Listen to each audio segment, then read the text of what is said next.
greenkri.com. Geoffrey Chaucer's The Canterbury Tales.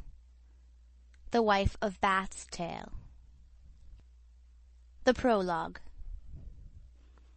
Experience, though none authority, were in this world, is right enough for me to speak of woe that is in marriage.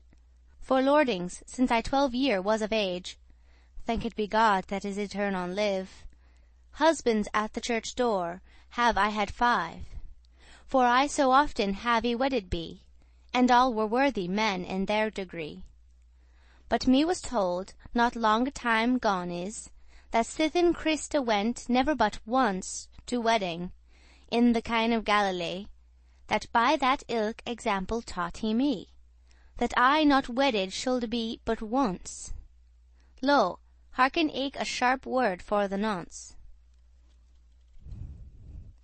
Beside a well Jesus, God and man, spake in reproof of the Samaritan. Thou hast y had 5 husbands, said he, and thilke man that now hath wedded thee is not thine husband. Thus said he certain. What that he meant thereby I cannot sign. But that I ask, why the 5th man was not husband to the Samaritan? How many might she have in marriage? Yet heard I never tellen in mine age upon this number definition. Men may divine and glossen up and down, but well I wot, express without a lie, God bade us for to wax and to multiply. That gentle text can I well understand. Eke well I wot, he said, that mine husband should leave father and mother, and take to me. But of no number mention made he of bigamy or of octogamy. Why then should men speak of it villainy? Lo here, the wise King Dan Solomon, I trow that he had wives more than one, as would to God it lawful were to me to be refreshed half so oft as he. What gift of God had he for all his wives? No man hath such that in this world alive is.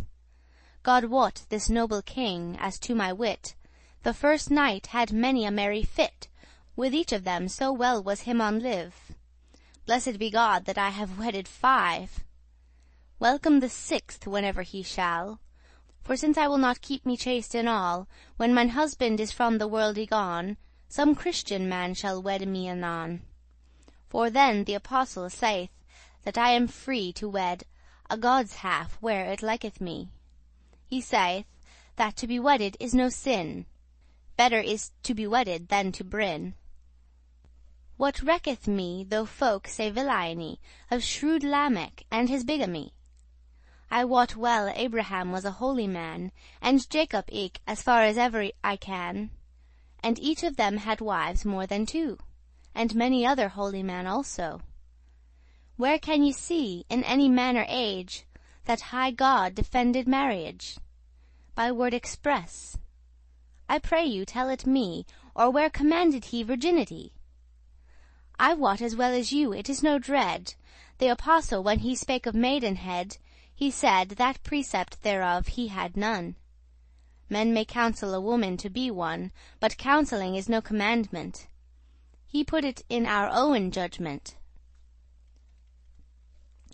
For had a God commanded maidenhead, then had he damned wedding out of dread.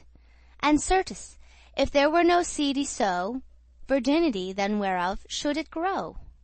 Paul durste not commanden, at the least, a thing of which his master gave no hest. The dart is set up for virginity. Catch whoso may, who runneth best, let's see. But this word is not ta'en of every wight, but there as God will give it of his might. I wot well that the apostle was a maid, but natheless, although he wrote and said, he would that every wight were such as he, all is but counsel to virginity. And since to be a wife he gave me leave of indulgence, so is it no reprieve to wedde me, if that my make should die without exception of bigamy. All were it good no woman for to touch, he meant as in his bed or in his couch.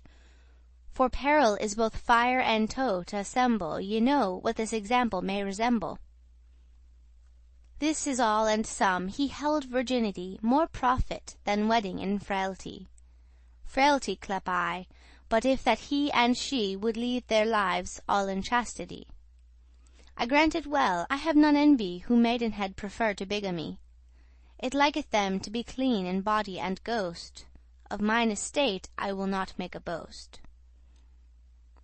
For well ye know, a lord in his household hath not every vessel all of gold.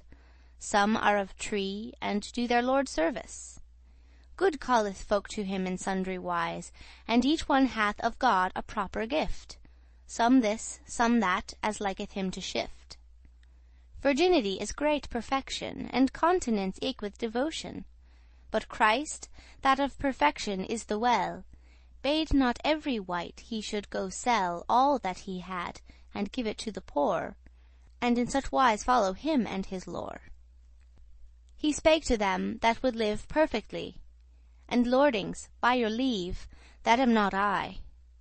I will bestow the flower of mine age in the acts and in the fruits of marriage. Tell me also to what conclusion were members made of generation, and of so perfect wise a wight ye wrought. Trust me right well, they were not made for naught. Glose whoso will, and say both up and down, that they were made for the purgation of urine and of other things small, and eke to know a female from a male. And for none other cause? Say ye no, experience wot well it is not so. So that the clerks be not with me wroth, I say this, that they were made for both, that is to say, for office and for ease. Of engenderer there we God not displease. Why should men elles in their bookes set, that man shall yield unto his wife her debt? Now wherewith should he make his payment, if he used not his silly instrument? Then were they made upon a creature to purge urine, and eke for engenderer. But I say not that every wight is hold, that hath such harness as I to you told, to go and use them in engenderer. Then should men take of chastity no cure. Christ was a maid, and shapen as a man, and many a saint, since that this world began, yet ever lived in perfect chastity. I will not vie with no virginity. Let them with breed of purid wheat be fed, and let us wise eat our barley bread. And yet with barley bread, Mark tell us can, our Lord Jesus refreshed many a man. In such a state as God hath clept us, I'll persevere. I'm not precious. In wifehood I will use mine instrument as freely as my Maker hath it sent. If I be dangerous, God give me sorrow. Mine husband shall it have, both eve and morrow, when that him list come forth and pay his debt. A husband I will have, I will no let, which shall be both my debtor and my thrall, and have his tribulation withal upon his flesh, while that I am his wife. I have the power during all my life upon his proper body, and not he. Right thus the apostle told it unto me, and bade our husbands for to love us well. All this sentence me liketh every deal. Upstart the pardoner, and that anon. Now, dame, quoth he, by God and by Saint John, ye are a noble preacher in this case. I was about to wed a wife, alas! What, should I buy it on my flesh so dear? Yet had I lever wed no wife this year. Abide, quoth she, my tale is not begun. Nay, thou shalt drinken of another tun ere that I go, shall savour worse than ale. And when that I have told thee forth my tale of tribulation in marriage, of which I am expert in all mine age, that is to say, myself hath been the whip, then mayest thou choose whether thou wilt sip of thilke tune that I now shall broach. Beware of it, ere thou too nigh approach, for I shall tell examples more than 10. Whoso will not beware by other men, by him shall other men corrected be. These same words writeth Ptolemy. Read in his Almagest, and take it there. dame, I would pray you, if your will it were," said this pardoner, "as ye began, tell forth your tale, and spare for no man, and teach us younge men of your practique." "Gladly," quoth she, "since that it may you like; but that I pray to all this company, if that I speak after my fantasy, to take not a grief what I may say, for mine intent is only for to play. Now, sirs, then will I tell you forth my tale. As ever I may drink wine or ale, I shall say sooth. The husbands that I had, 3 of them were good, and 2 were bad. The 3 were good men, and rich, and old. Unnethes might they the statute hold, in which that they were bounden unto me. Yet wot well what I mean of this, pardie. As God me help, I laugh when that I think how piteously at night I made them swink. But by my fay I told of it no store. They had me given their land and their treasure. Me needed not do longer diligence to win their love, or do them reverence. They loved me so well, by God above, that I tolde no dainty of their love. A wise woman will be busy in her everin one to get their love, where that she hath none. But, since I had them wholly in my hand, and that they had given me all their land, why should I keep them for to please, but it were for my profit or mine ease? I set them so a work, by my fay, that many a night they sang well away. The bacon was not fetched for them, I trow, that some men have in Essex at Dum now. I governed them so well after my law, that each of them full blissful was and fa to bringe me gay things from the fair. They were full glad when that I spake them fair, for God it wot, I chide them spidiously. Now hearken how I bear me properly. Ye wise wives that can understand, thus should ye speak, and bear them wrong on hand, for half so boldly can there no man swearen and lien as a woman can. I say not this by wives that be wise, but if it be when they them misadvise. A wise wife, if that she can her good, shall bear them on hand the cow is wood, and take witness of her own maid, of their assent. But hearken how I said, Sir Olde Kainard, is this thine array? Why is my neighbour's wife so gay? She is honoured over all where she goeth. I sit at home, I have no thrifty cloth. What dost thou at my neighbour's house? Is she so fair? Art thou so amorous? What roan'st thou with our maid, Benedict? Sir old lecher, let thy japes be. And if I have a gossip or a friend, without guilt, thou chidest as a fiend, if that I walk or play unto his house. Thou comest home as drunken as a mouse, and preachest on thy bench with evil prefe. Thou sayest to me, it is a great mischief to wed a poor woman for costage, and if that she be rich of high parage. Then sayest thou that it is a tormentory to suffer her pride and melancholy. And if that she be fair, thou very knave, thou sayest that every holler will her have. She may no while in chastity abide, that is assailed upon every side. Thou sayest some folk desire us for riches, some for our shape, and some for our fairness, and some for she can either sing or dance, and some for gentleness or dalliance, some for her handes, and her armes small. Thus goes all to the devil by thy tale. Thou sayest, men may not keep a castle wall that may be so assailed over all. And if that she be foul, thou sayest that she coveteth every man that she may see. For as a spaniel she will on him leap, till she may find some man her to cheap, and none so grey goose goes there in the lake. So sayest thou, that will be without a make. And sayest, it is a hard thing for to weld a thing that no man will, his thanks held. Thou sayest thou, Laurel, when thou goest to bed, that no wise man needeth for to wed, nor no man that intendeth unto heaven. With wilde thunder dint and fiery leven mote thy wicked neck to be broke. Thou sayest that dropping houses, and eke smoke, and chiding waves, make men to flee out of their own house. Ah, Benedicte, what aileth such an old man for to chide? Thou sayest we wives will our vices hide till we be fast, and then we will them shew. Well, may that be a proverb of a shrew.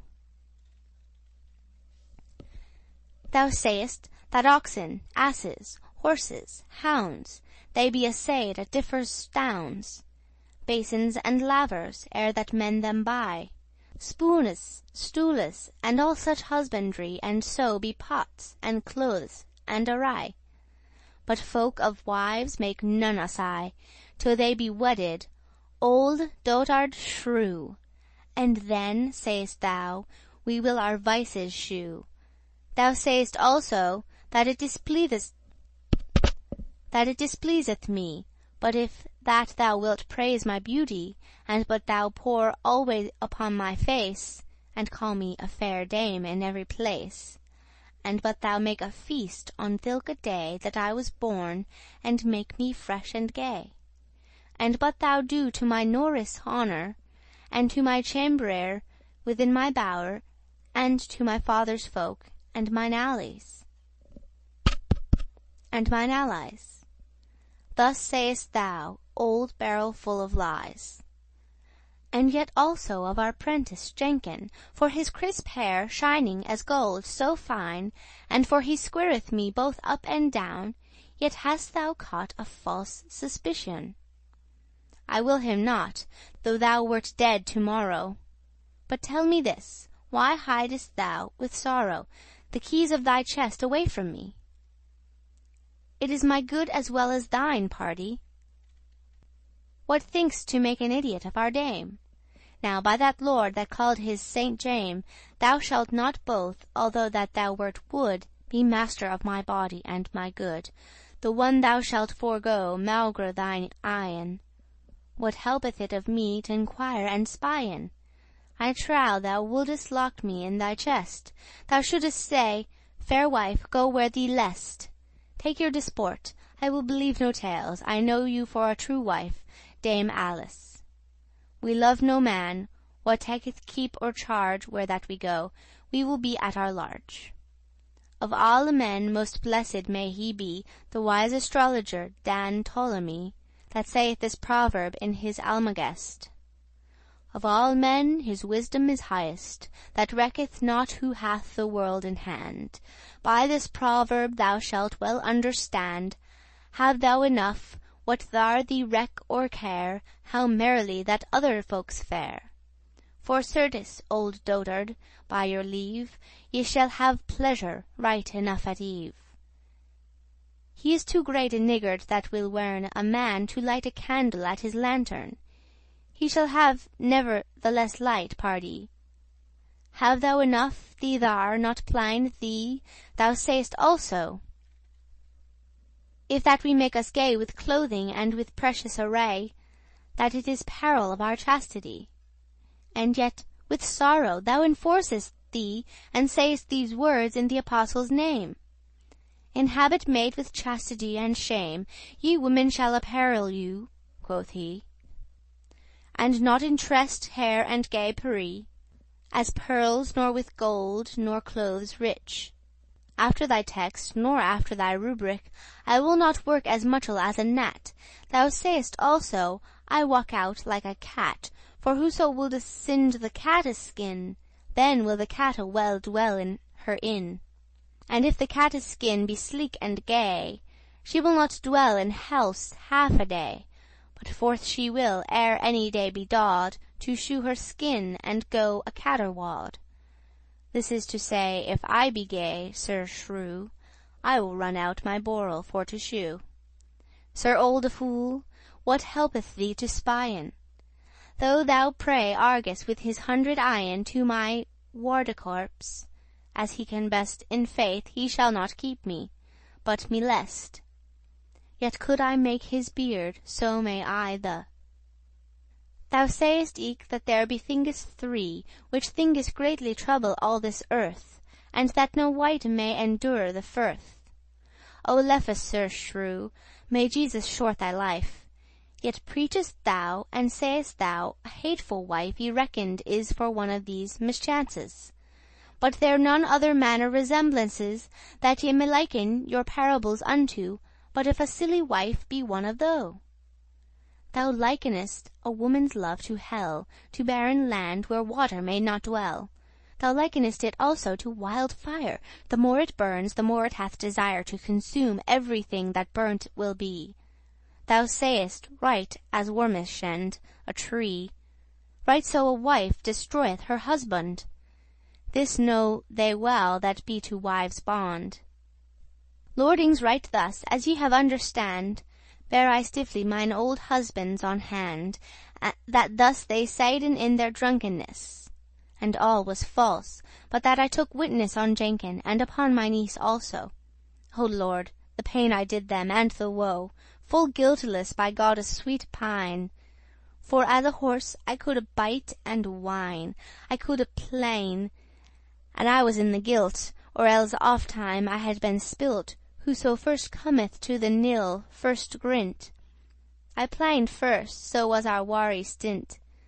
They were full glad to excuse them full blithe of things that they never agilt their live.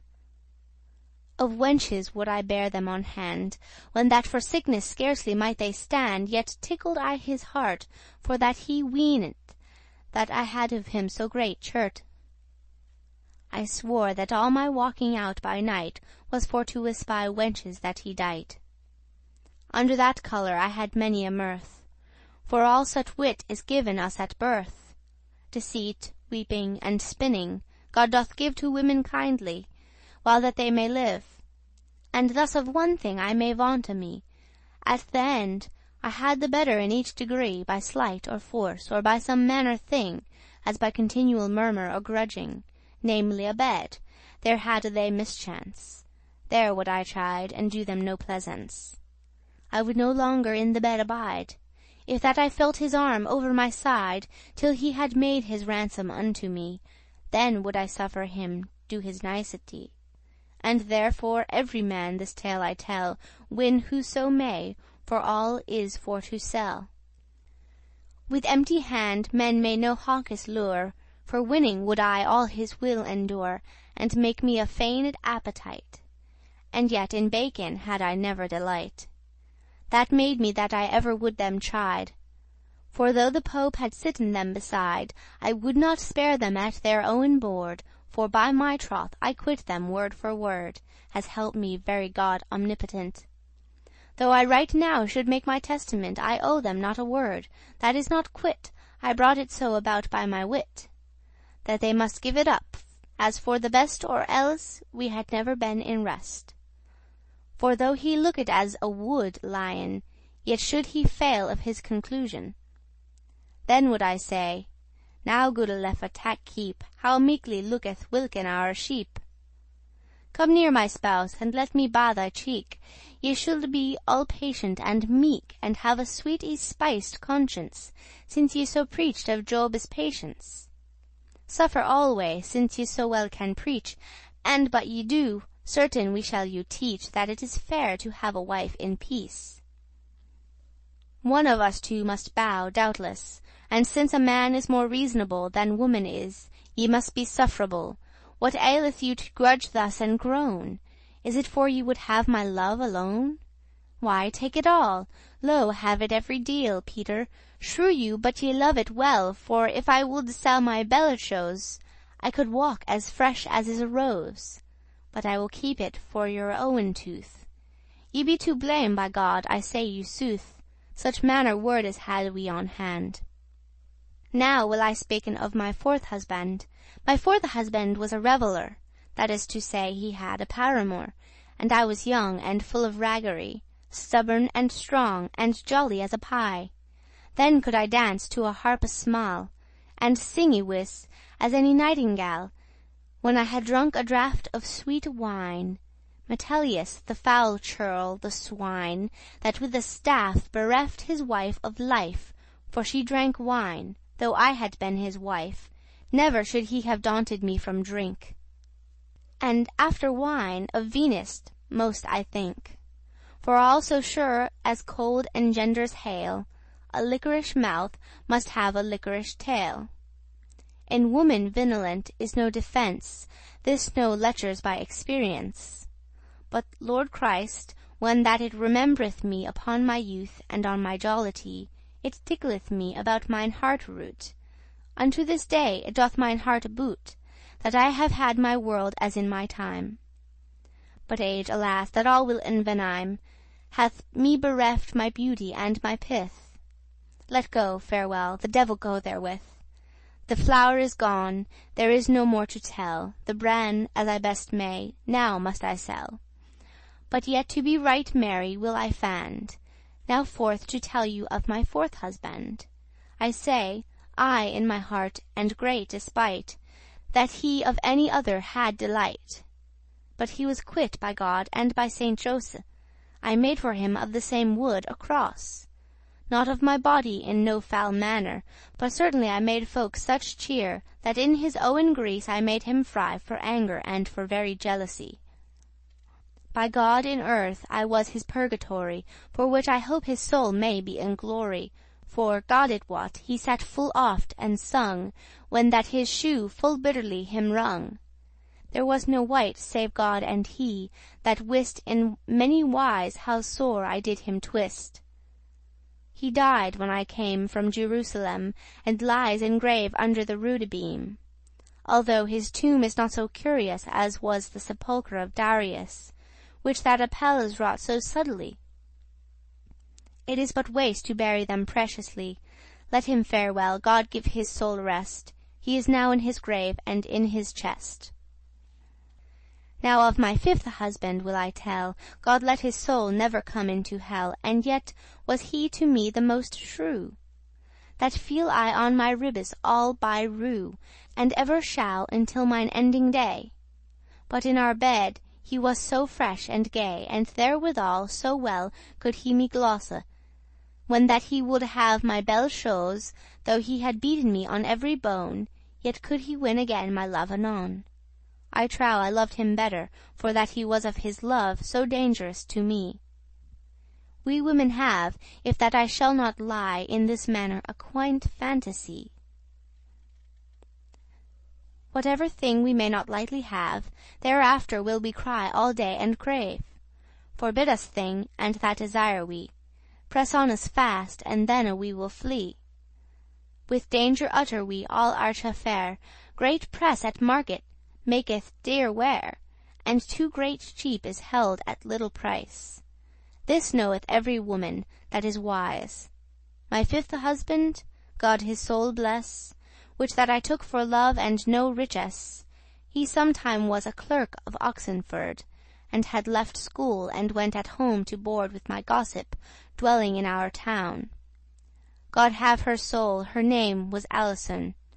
She knew my heart, and all my privity, but then our parish priest, so may I to her betrayed I my counsel all, for had my husband pissed on a wall, or done a thing that should have cost his life, to her, and to another worthy wife, and to my niece, which that I loved well, I would have told his counsel and every deal. And so I did full often, God it wot, that made his face full often red and hot for every shame, and blamed himself. For he had told me so great a privity, and so befell that once in a Lent, so oftentimes I to my gossip went, for ever yet I loved to be gay, and for to walk in March, April, and May, from house to house, to hear sundry tales. That Jenkin clerk and my gossip Dame Alice, and I myself, into the fieldes went. Mine husband was at London all that Lent.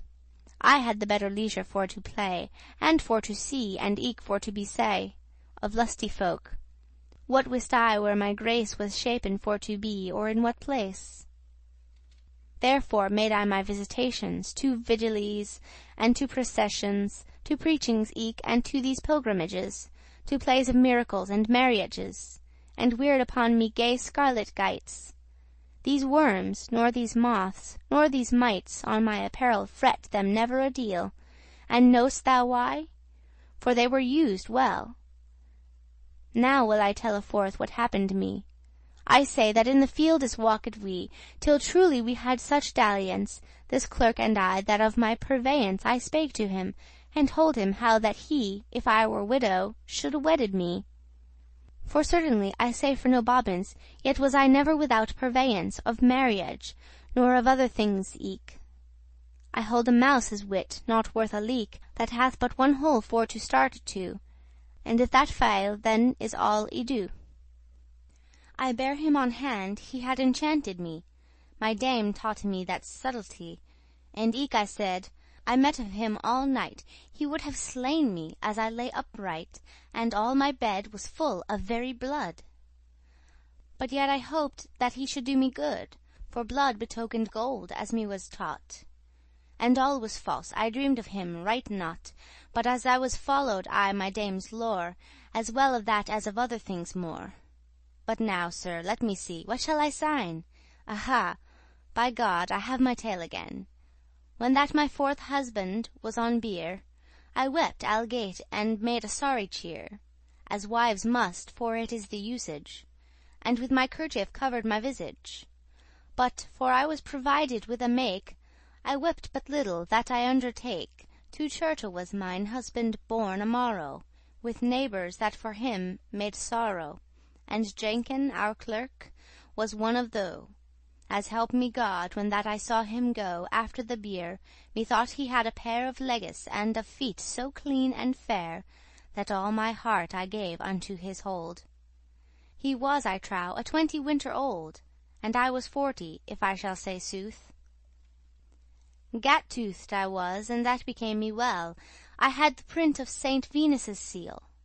As help me God, I was a lusty one, and fair, and rich, and young, and well begone. For certes, I am all Venerian in feeling, and my heart is Martian. Venus me gave my lust and licorishness, and Mars gave me my sturdy hardiness. Mine ascendant was Taure, and Mars therein. Alas, alas, that ever love was sin! I followed mine inclination, by virtue of my constellation.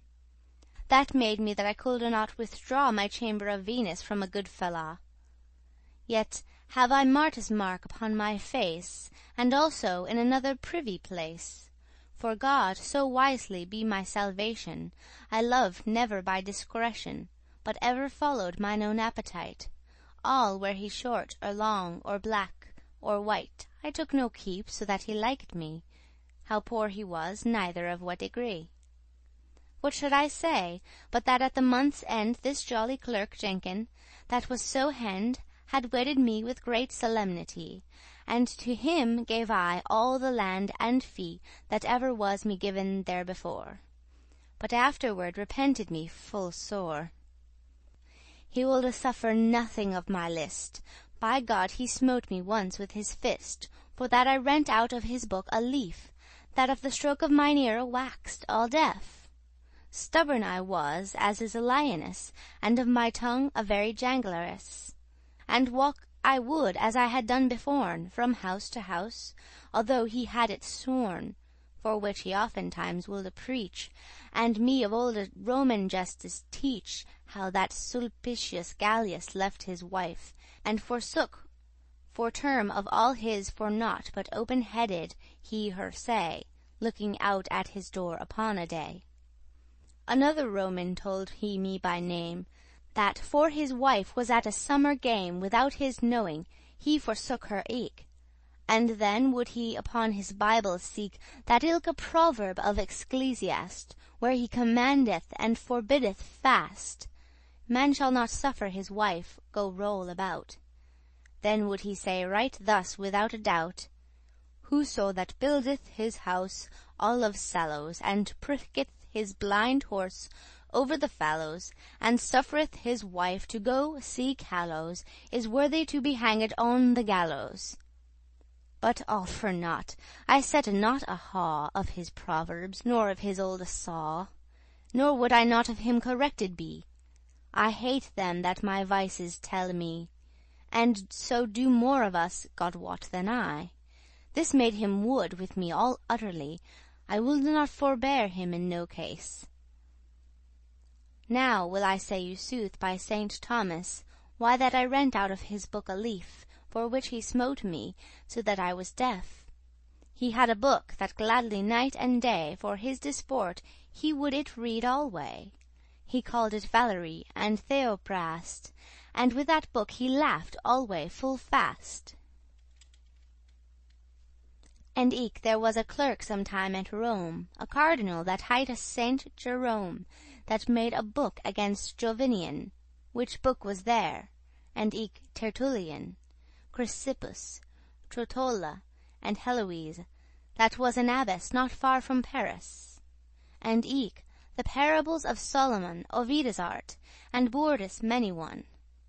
And all these were bound in one volume, and every night and day was his costume, when he had leisure and vacation from other worldly occupation, to readen in this book of wicked wives. He knew of them more legends and more lives than be of goode wives in the Bible. For, trust me well, it is an impossible that any clerk will speak a good of wives, but if it be of holy saintes' lives. Nor of none other woman never the mo who painted the lion, tell it me who.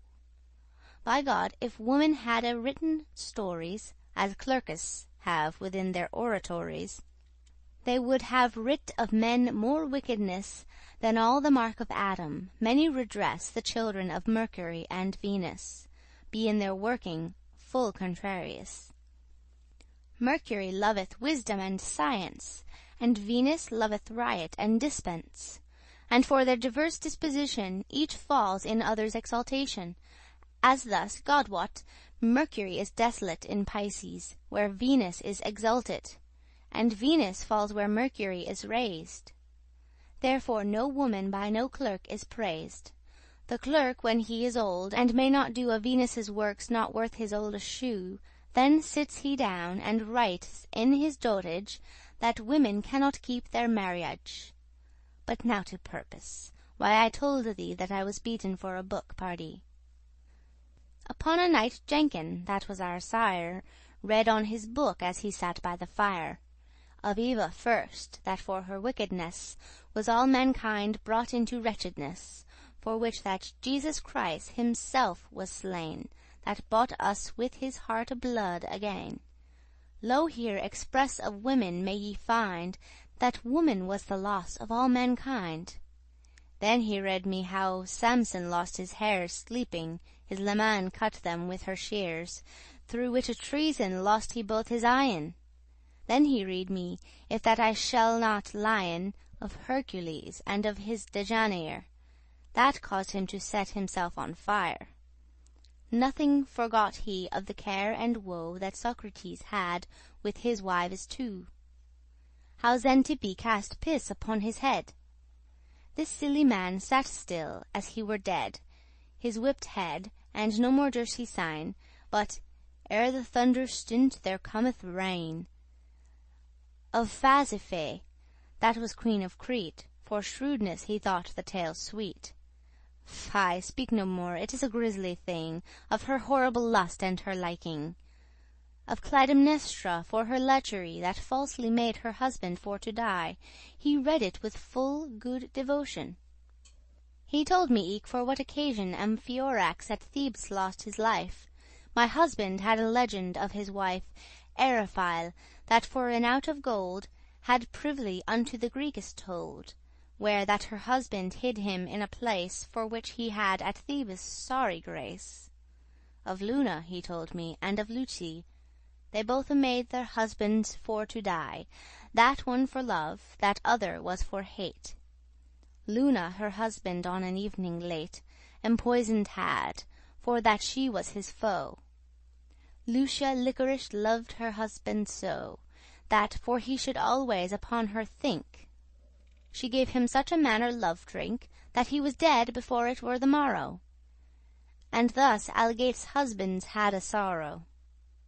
Then he told me how one Laodameus complained to his fellow Arius, that in his garden growed such a tree, on which he said how that his wives three hanged themselves for heart dispiteous. O leve brother, quoth this Arius, give me a plant of thilke blessed tree, and in my garden planted shall it be. Of later date of wives hath he read, that some have slain their husbands in their bed, and let their lecher dight them all the night, while that the corpse lay on the floor upright. And some have driven nails into their brain, while that they slept, and thus they have them slain. Some have them given poison in their drink. He spake more harm than hearte may bethink. And therewithal he knew of more proverbs than in this world there groweth grass or herbs. Better, quoth he, thine habitation be with a lion or a foul dragon than with a woman using for to chide. Better, quoth he, high in the roof abide than with an angry woman in the house. They be so wicked and contrarious. They hate that their husbands loven, aye. He said, a woman cast her shame away when she cast off her smock. And farthermore, a fair woman, but she be chaste also, is like a gold ring in a sow's nose. Who could ween, or who could suppose that woe in mine heart was, and the pine? And when I saw that he would never find to readen on this cursed book all night, all suddenly 3 leaves have I plight out of this book, right as he read, and eke I with my fist so took him on the cheek, that in our fire he backward fell adown. And he upstart, as doth a wood lion, and with his fist he smote me on the head, that on the floor I lay as I were dead. And when he saw how still that there I lay, he was aghast, and would have fled away, till at the last out of my swoon I braid, "O hast thou slain me, thou false thief?" I said, "and for my land hast thou murdered me? Ere I be dead, yet will I kiss thee."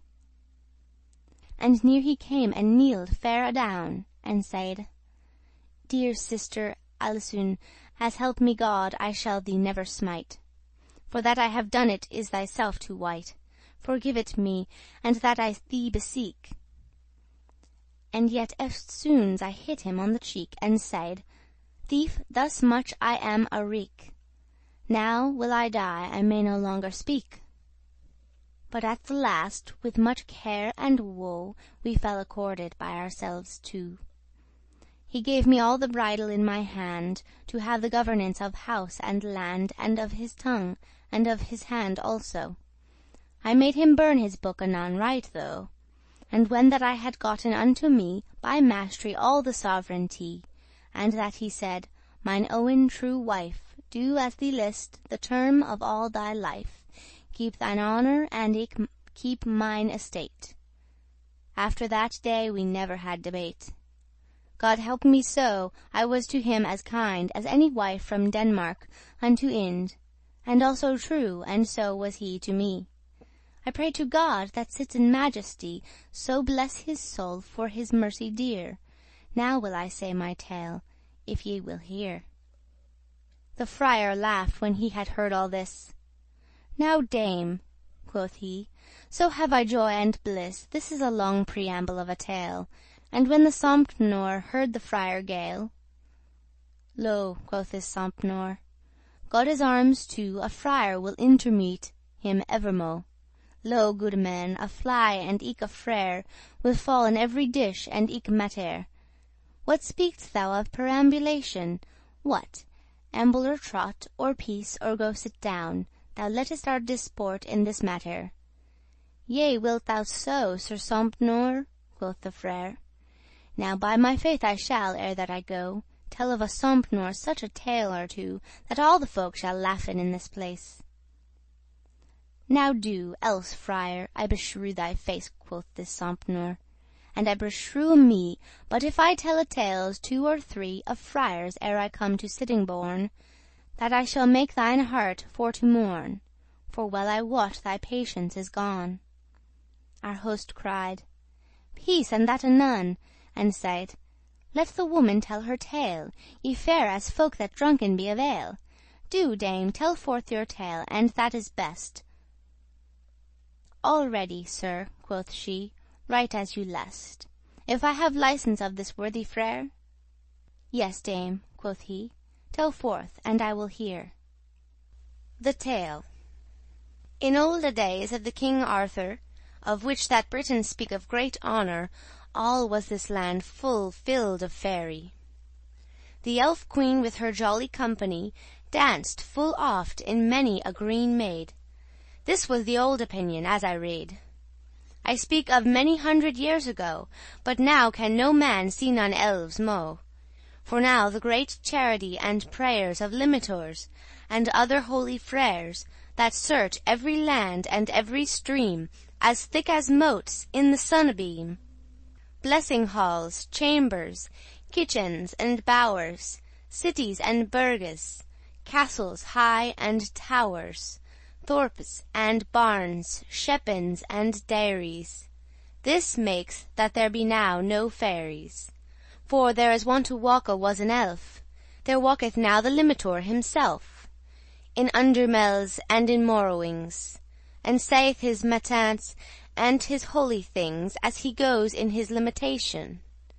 Women may now go safely up and down, in every bush and under every tree. There is none other incubus but he, and he will do them no dishonour. And so befell it, that this King Arthur had in his house a lusty bachelor, that on a day came riding from river, and happened that, alone as she was born, he saw a maiden walking him beforn. Of which maiden anon, maugre her head, by very force he reft her maidenhead.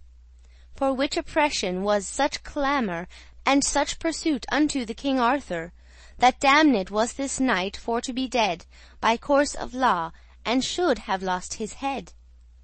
Peradventure such was the statute though, but that the queen and other ladies mo', so long they prayed the king of his grace, till he his life him granted in the place, and gave him to the queen, all at her will, to choose whether she would save him or spill. The queen thanked the king with all her might. And after this thus spake she to the knight, when that she saw her time upon a day. "Thou standest yet," quoth she, "in such array, that of thy life yet hast thou no surety. I grant thee life, if thou canst tell to me what thing is it that women most desiren. Beware and keep thy neckbone from the iron. And if thou canst not tell it me anon, yet will I give thee leave for to gon a 12 month and a day, to seek and lear an answer suffisant in this mattere. And surety will I have ere that thou pace thy body for to yielden in this place." Woe was the knight, and sorrowfully siked, but what? He might not do all as him liked. And at the last he chose him for to wend, and come again right at the year's end, with such answer as God would him purvey, and took his leave and wended forth his way. He sought in every house and every place, whereas he hoped for to find a grace, to learn what thing women love the most. But he could not arrive in any coast, whereas he might find in this mattere two creatures according in fair. Some said that women loved best richess, some said honour, and some said jolliness, some rich array, and some said lust a bed, and oft time to be widow and to be wed.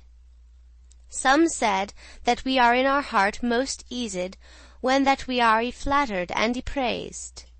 He went full nigh the sooth, I will not lie. A man shall win us best with flattery, and with attendance and with business be we y-lamed, both more and less.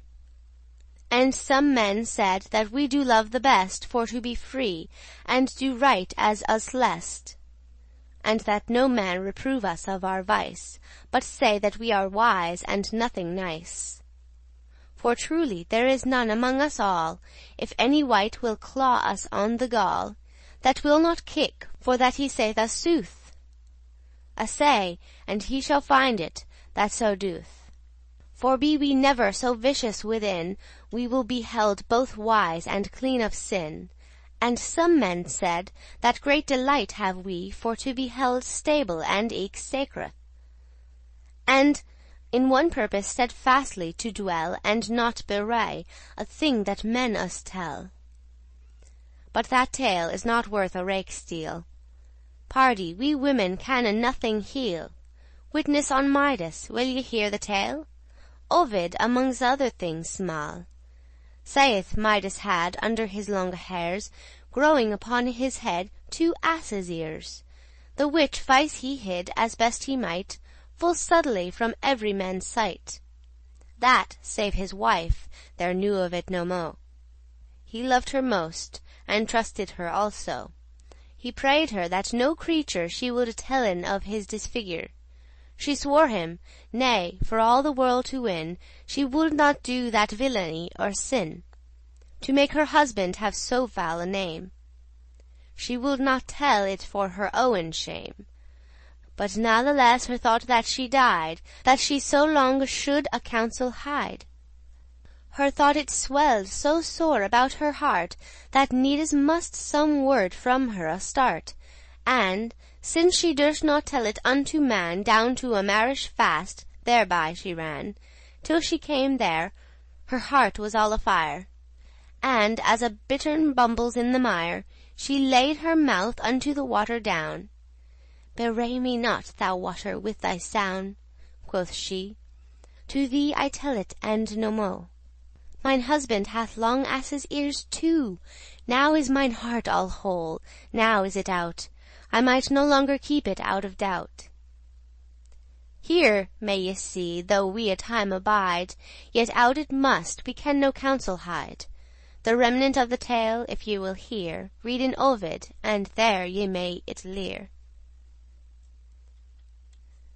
This knight, of whom I tell especially, when that he saw he might not come thereby, that is to say, what women loved the most, within his breast full sorrowful was his ghost. But home he went, for he might not sojourn. The day was come that homeward he must turn. And in his way it happened him to ride, in all his care, under a forest side, whereas he saw upon a dance go of ladies 24, and yet mo. Toward this ilke dance he drew full yearn, the hope that he some wisdom there should learn. But certainly, ere he came fully there, y-vanished was this dance, he knew not where. No creature saw he that bare life, save on the green he sitting saw a wife. A fouler wight there may no man devise. Against this knight this old wife gan to rise, and said, "Sir knight, hereforth lieth no way. Tell me what ye are seeking by your fay. Peradventure it may the better be. These olde folk know much a thing," quoth she. "My leve mother," quoth this knight, "certain I am but dead, but if that I can sign what thing it is that women most desire. Could ye me wis, I would well quite your hire." "Plight me thy troth here in mine hand," quoth she. "The nexte thing that I require of thee, thou shalt it do, if it be in thy might, and I will tell it thee ere it be night." "Have here my troth," quoth the knight, "I grant." "Then," quoth she, "I dare me well avaunt. Thy life is safe, for I will stand thereby. Upon my life the queen will say as I. Let's see, which is the proudest of them all, that wears either a kerchief or a caul, that dare say nay to that I shall you teach. Let us go forth without a longer speech." Then ronned she a pistol in his ear, and bade him to be glad, and have no fear. When they were come unto the court, this knight said he had held his day as he had hight, and ready was his answer as he said: "Full many a noble wife, and many a maid, and many a widow, for that they be wise. The queen herself, sitting as a justice, assembled be his answer for to hear. And afterward this knight was bid appear. To every wight commanded was silence, and that the knight should tell in audience what thing that worldly women love the best. This knight he stood not still as doth a beast, but to this question anon answered, with manly voice that all the court it heard. "My liege lady, generally," quoth he, Women desire to have the sovereignty, as well over their husband as their love, and for to be in the mastery him above. This is your most desire, though ye me kill, do as you list, I am here at your will. In all the court there was no wife, nor maid, nor widow, that contraried what he said, but said, he worthy was to have his life. And with that word upstart that old wife, which that the knight saw sitting on the green. Mercy, quoth she, my sovereign lady queen, ere that your court depart, do me right. I taught this answer unto this knight, for which he plighted me his troth there, the first thing I would of him require. He would it do if it lay in his might. Before this court then I pray thee, sir knight, quoth she, that thou me take unto thy wife, for well thou knowest that I have kept thy life. If I say false, say nay, upon thy fay. This knight answered, Alas, and well away, I know right well that such was my behest. For God's love choose a new request, take all my good, and let my body go. Nay then, quoth she, I shrew us both two, for though that I be old and foul and poor, I know for all the metal nor the ore, that under earth is grave, or lies above, but if thy wife I were, and eke thy love. My love, quoth he, nay, my damnation, alas, that any of my nation should ever so foul disparaged be. But all for naught, the end is this, that he constrained was, that needs he must wed, and take this olde wife, and go to bed. Now will some men say, paraventure, that for my negligence I do no cure, to tell you all the joy and all the array that at the feast was made that ilke day. To which thing shortly answering I shall. I say there was no joy nor feast at all, there was but heaviness and much sorrow. For privily he wed her on the morrow, and all day after hid him as an owl. So woe was him, his wife looked so foul. Great was the woe the knight had in his thought, when he was with his wife to bed he brought. He wallowed, and he turned to and fro. This old wife lay smiling evermo', and said, Dear husband, Benedict, fares every knight thus with his wife as ye? Is this the law of King Arthur's house? Is every knight of his thus dangerous? I am your own love, and eke your wife. I am she which that saved hath your life, and certes yet did I you ne'er unright. Why fare ye thus with me this first night? Ye fare like a man had lost his wit. What is my guilt? For God's love tell me it, and it shall be amended if I may. Amended? Quoth this knight. Alas, nay, nay, it will not be amended nevermo'. Thou art so loathly, and so old also, and thereto comest of so low a kind, that little wonder though I wallow and wind. So woulde God mine heart would brest. Is this, quoth she, the cause of your unrest? Yea, certainly, quoth he, no wonder is. Now, sir, quoth she, I could amend all this, if that me list, ere it were days 3. So well ye might bear you unto me, but for ye speaken of such gentleness as is descended out of old riches, that therefore shall ye be gentlemen. Such arrogancy is not worth a hen. Look who that is most virtuous alway, prive and apert, and most intendeth aye to do the gentle deeds that he can, and take him for the greatest gentleman. Christ will, we claim of him our gentleness, not of our elders for their old riches. For though they gave us all their heritage, for which we claim to be of high parage, yet may they not bequeath for no thing to none of us their virtuous living, that made them gentlemen called to be, and bade us follow them in such degree. Well can the wise poet of Florence, that highte Dante, speak of this sentence. Lo, in such manner rhyme is Dante's tale. Full seld upriseth by his branches small prowess of man, for God of his goodness wills what we claim of him our gentleness. For of our elders may we nothing claim but temporal things that man may hurt and maim. Eke every wight knows this as well as I.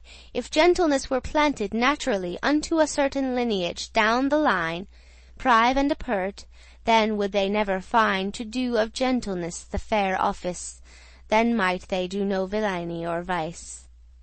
Take fire and bear it to the darkest house betwixt this and the Mount of Caucasus, and let men shut the doors and go then. Yet will the fire as fair and light brenn, as 20,000 men might it behold. Its office natural eye will it hold, on peril of my life till that it die. Here may ye see well how that gentry is not annexed to possession, since folk do not their operation alway, as doth the fire, low in its kind. For, God it wot, men may full often find a lorde's son do shame and villainy. And he that will have price of his gentry, for he was born of a gentle house, and had his elders noble and virtuous, and will himself do no gentle deeds, nor follow his gentle ancestry, that dead is. He is not gentle, be he duke or earl, for villains sinful deedes make a churl.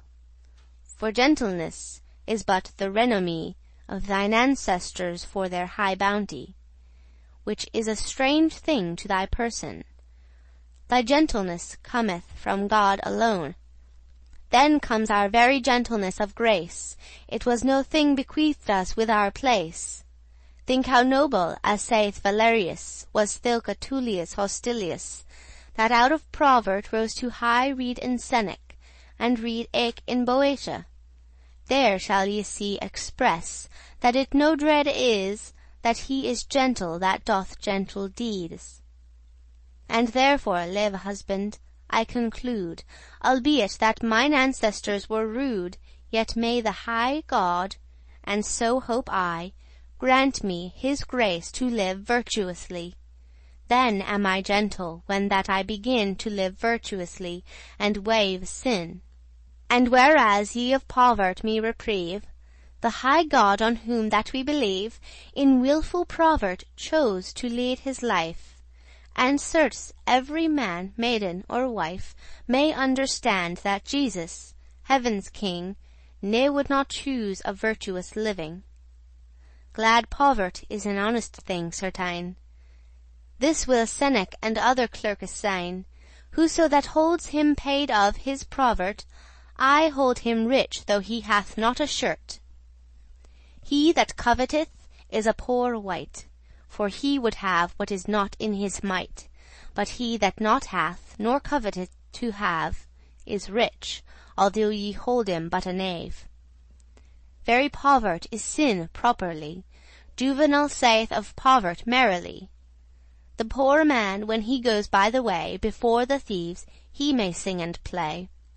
Povert is hateful good, and, as I guess, a full great bringer out of business.